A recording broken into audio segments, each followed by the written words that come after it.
Ahora, entonces ya hemos entendido cómo pasa, ¿no? Cómo es que se han filtrado, ¿no? Algunas moléculas para que pasen al espacio de Bowman. Y del espacio de Bowman, ¿a dónde van a continuar? A los túbulos, ¿no? Al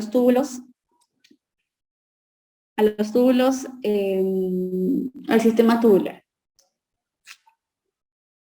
Pasamos a la siguiente parte, que, bueno, aún tiene que ver con fisiología, ¿no? Ahora, ¿a qué denominamos depuración, no? Depuración, en realidad, nosotros vamos a decirle depuración a la cantidad de la sustancia que limpia el riñón del plasma en un minuto. Entonces decimos depuración de creatinina, depuración de urea, ¿no? Entonces, en realidad, es la cantidad, o sea, la sustancia que debería eliminarse, ¿no? En un minuto. ¿Qué pasa con la creatinina y qué pasa con la inulina?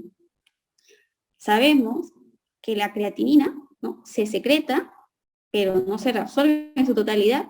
Por eso es un indicador importante de depuración de creatinina. Con esto nosotros podemos medir cuánto de creatinina realmente, o cuánto es la tasa de filtración ideal, ¿no? Idealmente en cada uno de nosotros, ¿no? Sin embargo, como les digo, cuando se utiliza la creatinina para medir depuración, o para medir filtrado, ¿no? Para medir finalmente la función renal, no es un indicador muy fidedigno, ya que no toda la creatinina es reabsorbida en su totalidad, va a quedar un remanente. Sin embargo, la inulina se reabsorbe, no, perdón, se secreta y se reabsorbe en su totalidad. Entonces, la inulina sería el indicador ideal, ¿no? Digamos, si pudiéramos usar inulina en todos los pacientes, tendríamos una tasa de filtración muy exacta, pero eso no sucede. Entonces, normalmente utilizamos la depuración de creatinina. ¿Y cuánto es la depuración de creatinina? Es de 90 a 120 cc por minuto. De modo que la depuración, la tasa de filtrado glomerular normal es de 90 a 120 cc por minuto. Es lo que va a filtrar en un minuto. Y miren esto. Recién cuando hay una depuración o cuando la depuración disminuye en un 50%, la creatinina recién se eleva en plasma. Por eso le digo que es muy inexacto. Y fuera de eso, que tenemos que esperar que haya un 50%, ¿no? De disminución de la depuración para que la creatinina recién se eleve en plasma, ¿no? Entonces, esto llama bastante la atención y nos hace pensar en que deberíamos buscar tal vez un marcador más exacto, ¿no? Sin embargo, es lo que se utiliza. Ya, ahora, ¿qué sucede con la elevación de creatinina, no? Me preguntan, doctora, ¿y la creatinina se eleva inmediatamente ante una falla? Ya. Lo que pasa cuando hablamos ya de falla, ¿no? Falla renal aguda o crónica o la que quieran hablar, tienen que tener un concepto que igual lo vamos a comentar más adelante. Este es el riñoncito.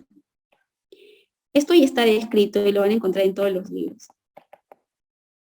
Tiene que haber un 75%, nunca se olviden de ese 75% del riñón. Si hay un daño del 75%, recién vamos a ver un incremento de creatinina. Entonces, esto también llama bastante la atención porque cuando hay falla, primero va a haber un mecanismo compensatorio, ¿no? Y este mecanismo compensatorio se va a dar gracias a la compensación glomerular que existe, y la vamos a comentar más adelante cuando hablemos de falla renal aguda.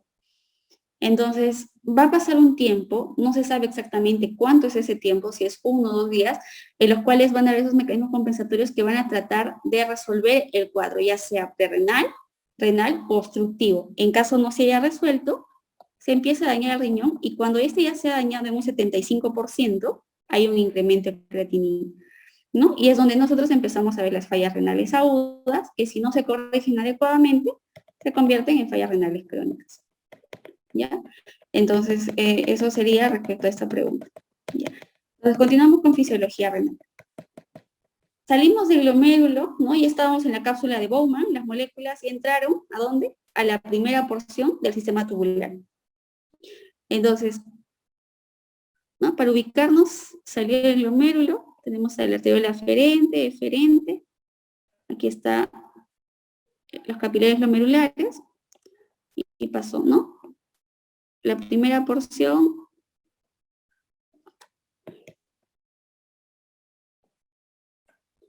al túbulo contorneado proximal, ¿no? Luego pasará a la asa de Henle con su porción ascendente gruesa, túbulo contorneado distal, y al sistema o al túbulo colector. Y ya finalmente de acá se va la pelvis renal y se forma la orina. Entonces ahorita estamos en esta parte, ¿ya?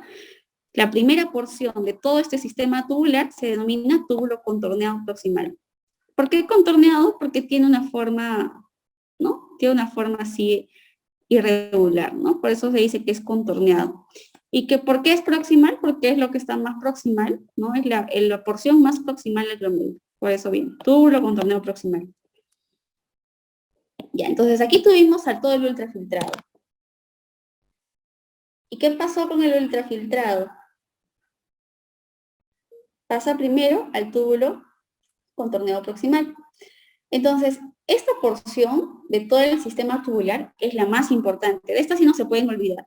Ya les permito, bueno, en realidad no les voy a permitir, pero si quieren, olvídense el túbulo contorneado distal, el túbulo colector, pero el túbulo contorneado proximal no se pueden olvidar, chicos, porque este va a absorber el 100% de glucosa, de aminoácidos y de albúmina. Esto con pinzas, ¿no? Porque sabemos que hay en mínima cantidad, puede filtrarse en orina, pero de glucosa y de aminoácidos no, ¿ya? Entonces ustedes saben que en medicina son muy pocas las veces en las que podamos decir 100% de manera absoluta, pero aquí es una de ellas, ¿ya? Es una excepción. El 100% de glucosa que ha pasado, ¿no? Que se ha filtrado aquí en el glomérulo, ¿no? Y aquí está la glucosa, el 100% se va a reabsorber a este nivel. Luego, se reabsorbe también el 100% de aminoácidos. ¿Y qué pasa con los demás electrolitos? Sobre todo bicarbonato, sodio y amonio, también se reabsorben, pero ya no en un 100%, sino en un 65%. ¿Ya? Entonces no se pueden olvidar en túbulo contorneado proximal de dos palabras mágicas, 100 y 65. El 100 de qué era? Glucosa, aminoácidos, albúmina. ¿Y el 65% de qué? De lo demás. Bicarbonato sobre todo, sodio, ¿no? Sobre todo esos dos. Entonces 65% de sodio, ¿no? Magnesio, bicarbonato, pero el 100% de glucosa y aminoácidos. Ahora, ¿cómo se da cada uno de ellos? El túbulo contorneado proximal, como estamos viendo, tiene, ¿no? La función principal de este va a ser la reabsorción. De modo que si hay reabsorción, ¿no? Dentro de la anatomía tendrá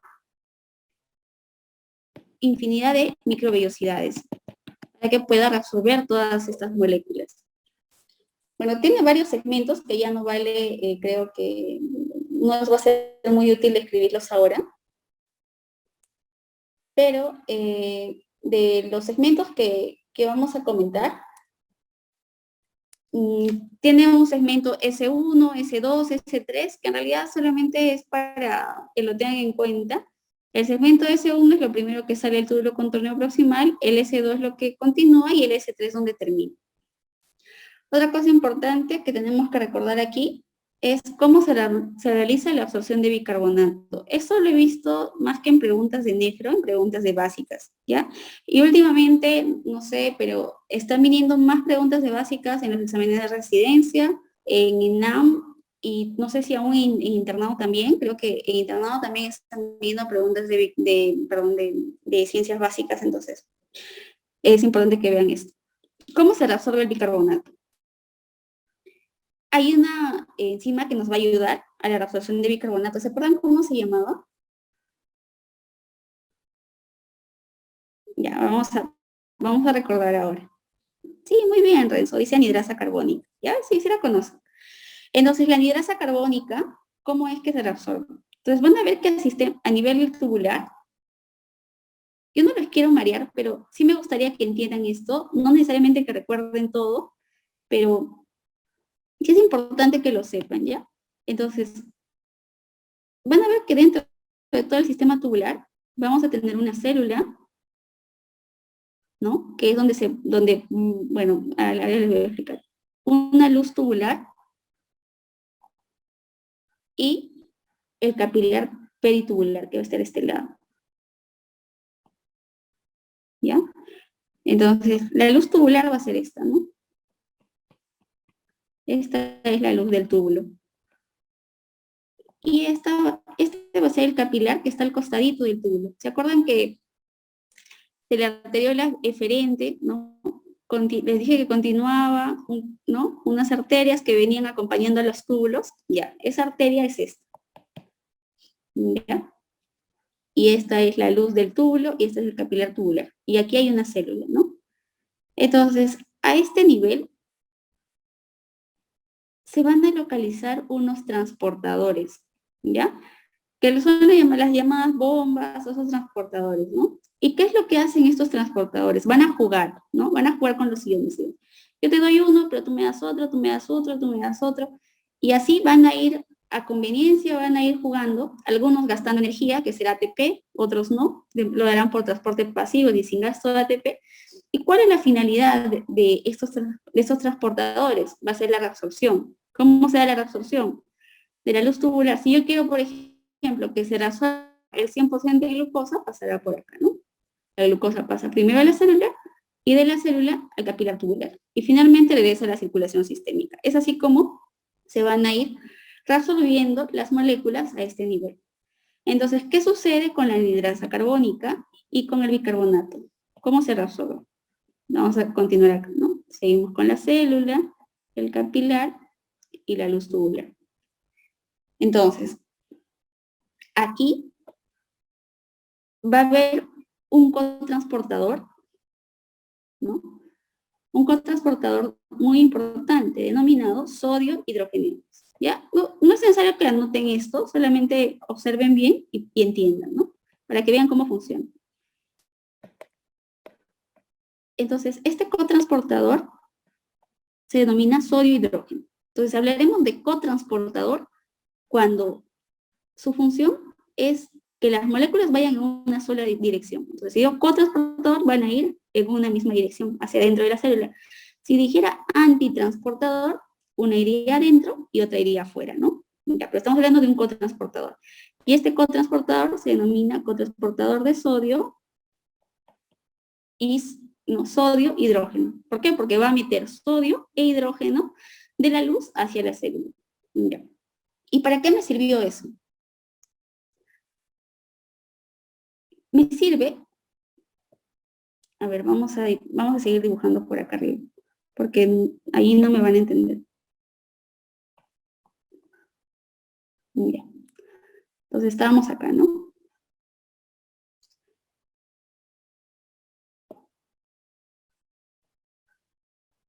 Ya. Entonces, les explicaba que hay varios transportadores, ¿no? Perdón, chicos, me retracto. Este no es un cotransportador, es un antitransportador en verdad, ¿no? Entonces, aquí está la célula, aquí está la luz tubular, y aquí está este antitransportador que es de sodio hidrogenado, es decir, va a meter sodio en la célula y lo que va a hacer es sacar hidrógeno de la célula. ¿Para qué me sirve que haya sacado ese hidrógeno de la célula? Para que el bicarbonato que venía de la luz tubular, o sea, se filtró ya, el bicarbonato se filtró, pasó el espacio de Bowman, llegó a la luz del túbulo contorneo proximal. Entonces, el bicarbonato se une al hidrógeno que ha sido intercambiado con el sodio, ¿no? Vemos que ha sido ahí intercambiado con el sodio, se une este bicarbonato a este hidrógeno, ¿no? Entonces, en realidad este no es bicarbonato, es ácido carbónico. Cuando se une a esta molécula de hidrógeno, formará recién, ¿no? Lo que es el bicarbonato. Y gracias Y gracias a esta de bicarbonato, vendrá una enzima, la que justo me ustedes, ¿no? Que es la anhidrasa carbónica, y va a desdoblar al bicarbonato en una molécula de agua más CO2. Entonces, esta molécula de agua más CO2 sí podrá filtrar libremente a la célula, ¿no? Ya no va a necesitar de ningún transportador, porque agua y CO2 difunden libremente la membrana celular, no necesitan de ningún transportador, ¿no? Entonces, la anhidrasa carbónica me ayudó a desdoblar el bicarbonato en agua más CO2. Pero doctora, ahí ya no se está reabsorbiendo. ¿Cómo se reabsorbe? Porque lo que queremos es que vaya a este lado, ¿no? El capilar. Dentro de la célula va a suceder algo muy importante. Nuevamente, este agua y CO2, gracias a la anhidrasa carbónica dentro de la célula, otra vez se unen y se formará el bicarbonato, el cual sí pasará libremente al capilar peritubular, ¿no? Y es así como se reabsorbe bicarbonato. Y entonces, como les digo, no es necesario que anoten esta parte, es solamente para que comprendan un poco de cómo es que funcionan todos los cotransportadores o antitransportadores a nivel de los túbulos en general, ¿no? En realidad esto es un poco complejo, pero lo que tienen que entender acá y finalmente llevarse de toda esta explicación es que la reabsorción de bicarbonato se va a dar gracias a la anhidrasa carbónica. Ya está. Hay un medicamento que actúa bloqueando esto, ¿no? ¿Se acuerdan el nombre? Ya está, acetazolamida. ¿Qué hace la acetazolamida? La acetazolamida va a bloquear a la anhidrasa carbónica. Si bloqueo la anhidrasa carbónica, ¿qué hago? Disminuye la reabsorción de bicarbonato, ¿no? Y si disminuye la reabsorción de bicarbonato, pues nos ayudará a acidificar cuando tenemos alcalemia, ¿no? O una alcalosis metabólica, por ejemplo, o una alcalosis respiratoria. Por eso, en los pacientes con mal de altura que están hiperventilando, ¿no? Hay una alcalosis respiratoria, la cual la podemos compensar gracias a la administración de acetazolamida. Ya está, ¿no? Promueve acidosis y menor afinidad del oxígeno hemoglobina. Ya lo dijeron más completo, ¿no? Exactamente es eso. Entonces, es muy importante que conozcan el por qué, ¿no? Si bien, ¿cierto? Sabemos que la acetazolamida funciona a este nivel, pero ¿cómo? ¿Y por qué? ¿Y dónde actúa, no? Y entonces ya tenemos claro eso. Ahora, ¿qué sucede con la absorción de glucosa? La glucosa les mencionaba que se absorbe en un 100%. ¿Y por qué se absorbe en un 100% la glucosa? Porque, bueno, la glucosa va a difundir, ¿no? Va a pasar mediante dos formas, ¿ya? Una de ellas, y la más importante, aquí otra vez vamos a tener a nuestro lumen, la célula, ¿no? Esta es la luz tubular, la célula, la luz del capilar. Ya. Entonces, para que pueda entrar la glucosa, vamos a necesitar de otro cotransportador, que es sodio, y este sí quiero que lo recuerden, ¿ya? Este cotransportador se denomina sodio-glucosa. Entonces, este sí es cotransportador, ¿ya? Porque va en una sola dirección, ¿no? Mete sodio y mete glucosa a la célula. Ahora, una vez que ha ingresado sodio y glucosa dentro de la célula, sodio pasará dentro del capilar gracias a otra bombita denominada sodio-potasio ATPasa. ¿Qué hace la bomba sodio-potasio ATPasa? Saca dos moléculas, ¿no? Saca moléculas de sodio hacia la luz capilar y mete moléculas de potasio, ¿no? Y ATPasa porque lo hace con gasto de energía. Y la glucosa difunde libremente gracias a un canal o un transportador muy importante denominado GLUT, ¿no? Y aquí vienen los GLUT, famosos GLUT. Pero nos olvidamos de algo importante acá, ¿no? Como bien dice, este cotransportador se denomina CGLT2, ¿no? Aquí está el CGLT2. ¿Y por qué es importante recordar esto? Porque aquí van a ver, bueno, va a haber un medicamento bastante importante, que son unos antidiabéticos, ya de, ¿no? Los últimos antidiabéticos que se están utilizando, y no solamente para patología de diabetes, sino para nefropatía diabética, ¿no? Donde están, exacto, dapaglifosina, empaglifosina, canaglifosina, ¿no? Que son inhibidores de CGLT2. Entonces, ¿cómo es que nos ayudan esto en la diabetes? Obviamente, si nosotros bloqueamos acá, no se reabsorbe glucosa. ¿Y qué pasaría con la glucosa? Continúa, ¿no? Yéndose por la luz tubular y finalmente saldrá en orina. Por eso, uno de los principales efectos adversos de los inhibidores de como son canaglifosina, dapaglifosina, urinarias a repetición, exacto, ¿no? ¿Por qué? Porque vamos a tener mayor glucosuria y eso va a perpetuar la mayor cantidad de crecimiento bacteriano. Entonces, pregunta de examen, ¿a qué nivel actúa o sobre qué cotransportador actúa dapaglifosina? Ya no van a volar, ¿no? Sabrán que es el cotransportador sodio-glucosa. Ah, chicos, si se escucha entrecortado, a ver, voy a volver a ver, permítame un momento.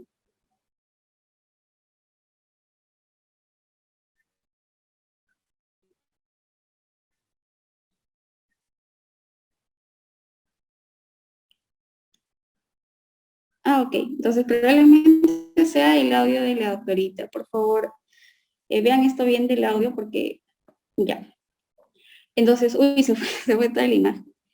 Entonces, eh, sobre todo eso, ¿no? Lo del fármaco no se escuchó bien, me dicen. Allá. El fármaco que actuaba en este cotransportador, que era sodio, glucosa, ¿no? Para la reabsorción de este 100% de glucosa, ¿no? Son los inhibidores de CGLT2, ¿no? Y este inhibidor de CGLT2, ¿no? Están ahí canaglifosina, empaglifosina, dapaglifosina, lo que les mencionaba, que si no se reabsorbe, se va todo esto hacia la luz tubular y perpetúa mayores infecciones urinarias a repetición, ¿no? Entonces es importante que conozcan eso, ¿no? Y cómo es que, por ejemplo, son unos fármacos que también se están utilizando en nefropatía diabética.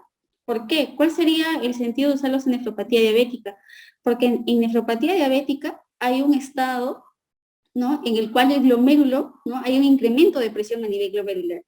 Entonces, este incremento de presión a nivel del glomérulo hace, pues, que se filtre mayor cantidad de proteínas, ¿no? Entonces daña la barrera de filtración.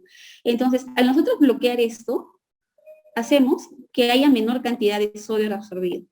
Entonces el sodio se va, ¿no? Se va por toda la luz tubular y vamos a ver más adelante que en el túbulo contorneado distal hay un aparato denominado yuxtaglomerular, ¿no? De todo donde está la mácula densa. Entonces, esta mácula densa capta, ¿no? Es como un sensor. Entonces, cada vez que hay menos agua o menos sodio, dice, ah, no, aquí está pasando algo, hay poca cantidad de sodio, de modo que lo que yo tengo que hacer es producir mayor renina y se desencadena, ¿no? Todo el sistema renina, angiotensina, aldosterona. Entonces, si yo bloqueo acá este sodio glucosa, ¿no? No se reabsorbe sodio, de modo que lo sensa como si estuviéramos en un estado de hipotensión. Entonces, libera menos cantidad de renina y disminuye la presión a nivel del glomérulo. Y es así como disminuye también la proteína. Entonces, ya ese es un tema un poquito más complejo, pero solo acuérdense, los inhibidores de CGLT2 actúan a nivel del transportador sodio-glucosa en el túbulo contorneo proximal. ¿Ya? Entonces, de aquí sacamos los siguientes conceptos. Se resuelve 100% de glucosa, aminoácidos, ¿no? Y el 65% de bicarbonato, sodio, ¿no? Magnesio y los demás iones. Ahora, ¿qué sucede en el asa de Henle? En el asa de Henle, vamos a ver que, bueno, aquí nos vamos a acordar principalmente de dos cosas, de un fármaco y de un sistema, el cual se denomina sistema de multiplicación contracorriente. Entonces, el asa de Henle es lo que continúa al túbulo contorneado proximal, ¿no? El asa de Henle tiene dos porciones, una porción descendente delgada y ascendente gruesa. ¿No? Entonces viene acá, descendente delgado, porque está bajando, luego asciende en su parte delgada y luego se vuelve más gruesito. Entonces, lo que ustedes tienen que acordarse del asa de Henle, que la primera porción del asa de Henle, ¿ya? La primera porción del asa de Henle va a ser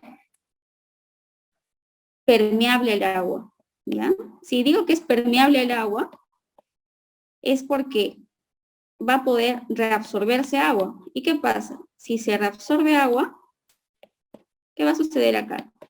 Se va a concentrar, ¿no? Entonces la primera porción, ¿no? Va a ser concentradora. Y la segunda porción, especialmente la porción ascendente gruesa, va a ser impermeable al agua. Pero sí, ¿no? Impermeable al agua, pero sí lo que se va a poder es reabsorber cloro de sodio. Entonces, si no deja que salga agua, pero sí se puede reabsorber cloro de sodio, ¿qué va a pasar acá? Se va a hinchar, ¿no? Entonces aquí va a ser un segmento dilutor, ¿ya? Eso tienen que acordarse de asa de Henle. ¿Cuál es la otra importancia de asa de Henle? Ya hemos dicho que casi todo se reabsorbía en el túbulo contorneado proximal, pero aquí ese 15%, ¿no?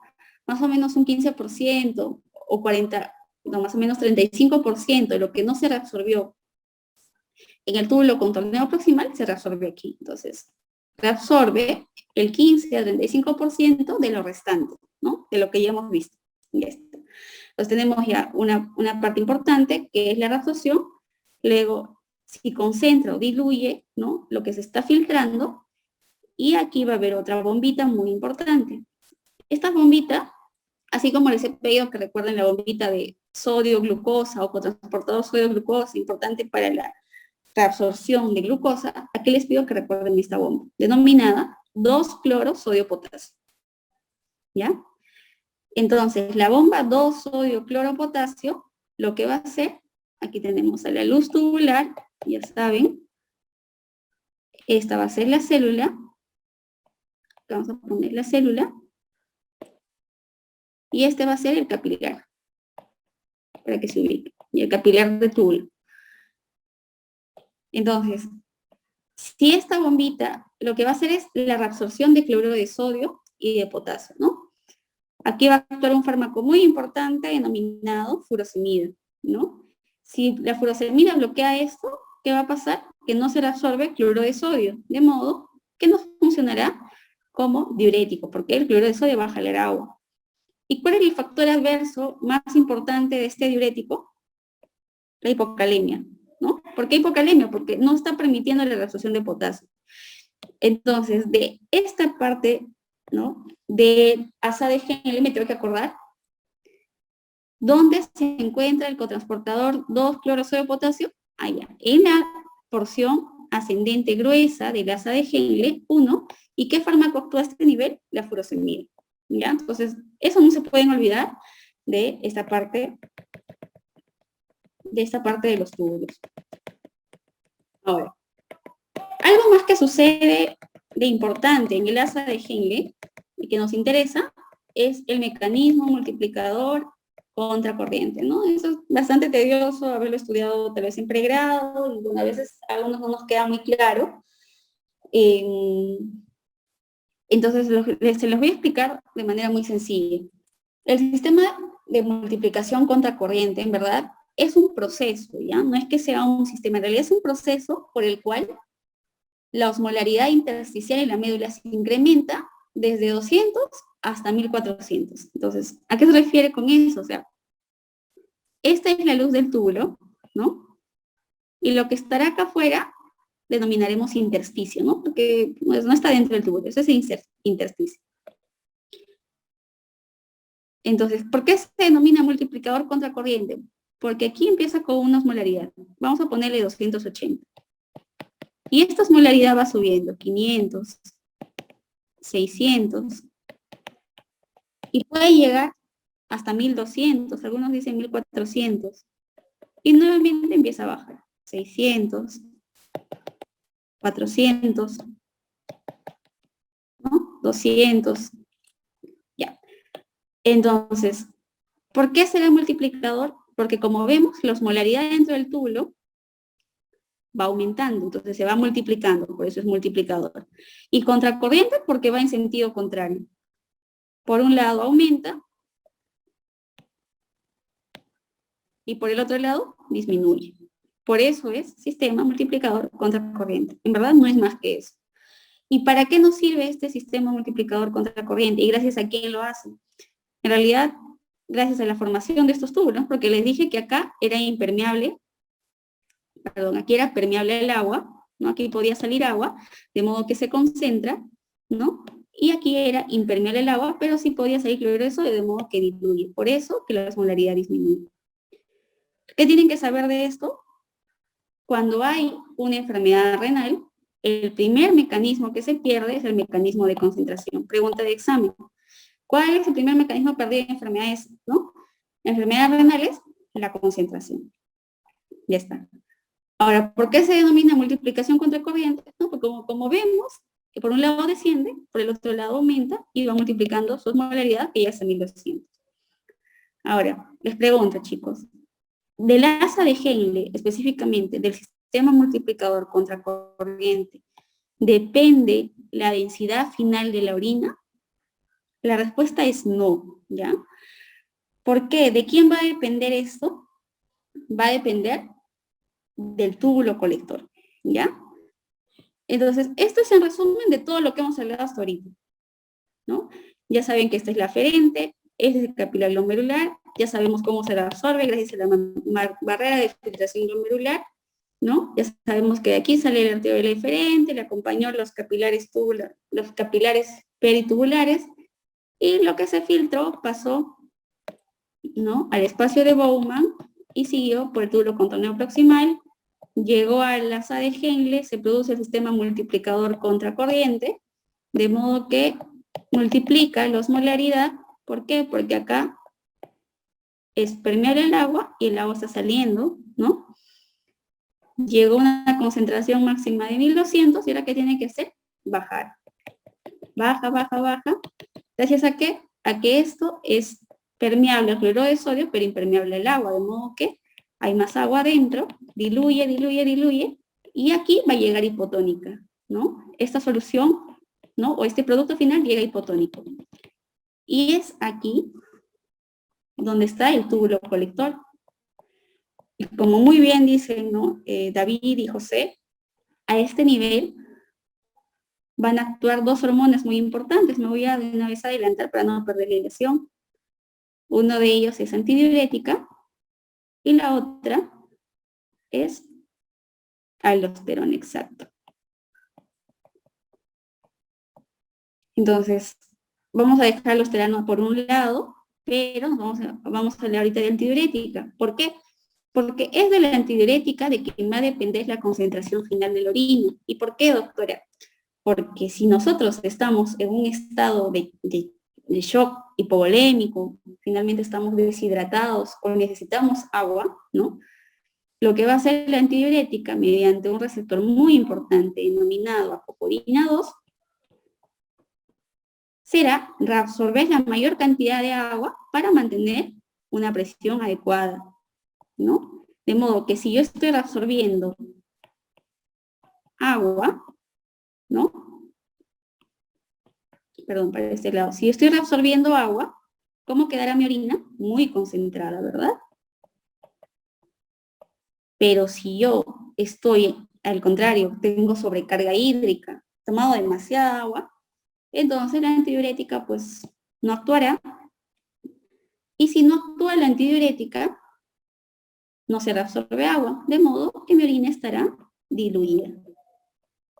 Entonces, ¿de quién depende? ¿De qué segmento de todos estos túbulos depende la concentración final de la orina? Del túbulo colector. Eso no se olviden, igual puede ser pregunta de examen. ¿Ya? Y el túbulo colector, gracias a quién actúa, en realidad al estado de nosotros, ¿no? Si nosotros estamos deshidratados o estamos sobrehidratados. Ya está. Continuamos con el túbulo contorneado distal. Entonces ya dijimos que de la SAEG, que es lo que tenemos que llevar, ¿no? Narcotransportador, sodio, potasio, 2-cloro, mecanismo de multiplicación contracorriente, y qué fármaco actúa exactamente a ese nivel, ¿no? ¿Y dónde? Ya. Tenemos el túbulo contorneado distal.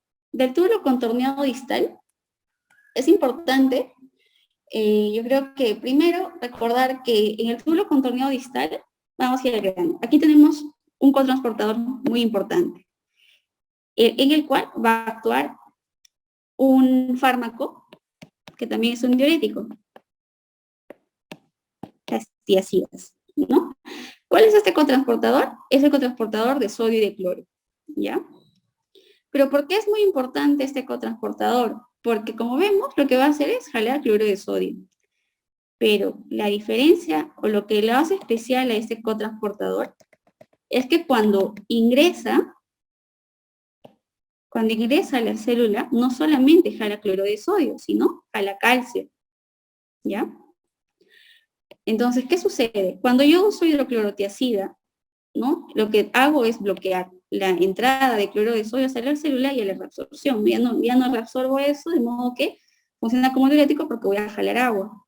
Sin embargo, como el sodio no se puede reabsorber a este nivel, dice, bueno, no me ayudas este cotransportador, así que me voy con mi amigo el calcio.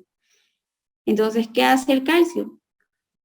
El calcio espera este sodio que no pudo ingresar y entrará por una vía paracelular, ¿no? Una vía paralela donde ingresará con el calcio. Entonces, ¿qué pasa? Cuando yo bloqueo a este cotransportador, si bien es cierto, voy a tener una acción diurética, pero va a quedar un remanente y este sodio podría ingresar con el calcio. Entonces, la aplicación clínica de esta es la siguiente. Hay pacientes que sabemos que tienen litiasis, ¿no? Litiasis de diferentes tipos, y una de ellas, y la más frecuente, es la litiasis por oxalato de calcio, ¿verdad? Entonces, estos pacientes tienden a ser hipercalciurias, es decir, se tienden a tener bastante calcio en orina. ¿Y cómo hacemos para disminuir ese calcio en orina? Utilizamos tiazidas. ¿Por qué? Porque cuando nosotros bloqueamos este cotransportador, indirectamente hacemos que calcio se meta a la célula. ¿Por qué? Porque estamos dejando un remanente, que es el sodio, y es un estimulante para que este calcio pueda ingresar a la célula. Es por ello que tiazidas se indican en pacientes con hipercalciuria, ¿ya? Entonces, espero que me hayan entendido esa parte porque es bastante importante. ¿Qué tienen que llevarse de esto? Que en el túbulo contorneado distal está el cotransportador sodio-cloro, que es donde actuarán las tiazidas, con un efecto diurético importante. Listo. Ahora, lo que les mencionaba en un inicio, y le pregunta a uno de sus compañeros que me decía, ¿no, doctora? ¿Se eleva de manera, digamos, inmediata la creatinina cuando hay una falla renal? En verdad, inmediata no es. ¿Por qué? Porque miren cuánto tiene que haberse perdido, ¿no? Del riñón para que pueda elevarse la creatinina y con ello ya llevar a sus complicaciones, ¿no? Y una de ellas será la hiperpotasemia. Entonces se dice que para que también exista hiperpotasemia tiene que haber, ¿no? Tiene que haberse perdido por lo menos 75% de la filtración glomerular.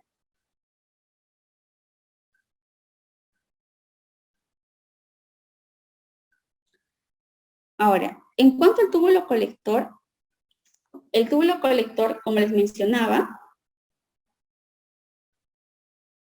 es uno de los segmentos más importantes, ya que, bueno, de él va a depender la concentración final de la orina, ¿no? Ahora, ¿cómo es que finalmente lleva a la concentración final de la orina? Principalmente por la acción de la hormona antidiurética. La hormona antidiurética es una hormona que se produce a nivel del núcleo supraóptico, ¿no? Por la mnemotecnia era sapo, ¿no? Supraóptico para antidiurética, para ventricular, para oxitocina. Entonces no se olviden de esa mnemotecnia importante para la producción de la hormona antidiurética. Entonces, ¿mediante qué acuaporina? Acuaporina 2, ¿no? Entonces, es así como pues va a llevar finalmente la concentración de orina en un estado de deshidratación o sobrehidratación, llevando hacia una orina más concentrada o menos concentrada. ¿Cuántos litros de agua más o menos pasan por el túbulo colector? Por lo menos son 20 litros que pasan a este nivel, ¿ya? Y es importante conocer esto, sí, porque todo este líquido que pasa a nivel del túbulo colector, pues será movido gracias, ¿no?, a esta hormona importante, que es la hormona antidiurética. Ahora, en el túbulo colector tenemos dos células importantes. Una de ellas, las células principales, y otra de ellas, células intercaladas. Las células intercaladas se encargarán nos van a ayudar en el mecanismo de regulación ácido-base, ¿ya? Porque las células intercaladas, miren, tienen esta función muy importante. Fabrica bicarbonato y elimina hidrogeniones, ¿no? Que finalmente lo va a eliminar en forma de amoníaco. Entonces, es muy importante, y como les decía, pregunta de examen, la orina final va a estar dada por regulación entre el volumen y concentración determinado por el túbulo colector. Entonces, eso es algo que tenemos que saber del túbulo colector, ¿no? Ahora, la aldosterona también actúa a este nivel, ¿no? Lo que hace la aldosterona es absorber sodio y botar potasio. Pero tengan en cuenta que la aldosterona no solamente actúa en el túbulo colector, sino va a actuar a nivel del túbulo colector cortical, ¿ya? Y también puede actuar a nivel del túbulo contorneado distal. Sin embargo, antidiurética sí actúa solamente a nivel del túbulo colector. Y esa parte quiero que me entiendan, por favor, porque eso es muy importante para que ustedes puedan definir, ¿no? Si una pregunta de examen les ponen, ¿no?, la aldosterona, ¿a qué nivel del riñón actúa?, ¿no? Y les ponen túbulo colector cortical y túbulo contorneado distal, esa sería la respuesta, ¿no? Pero en cambio, si les ponen antidiurética, esa sí es solo túbulo colector. Ahora, ¿cuánto de porcentaje de gasto cardíaco usa el riñón? El 25%. Y el 25% de todo el gasto cardíaco es lo que se utiliza en el riñón. Entonces, aquí quiero hacerles un pequeño resumen de este tema de básicas,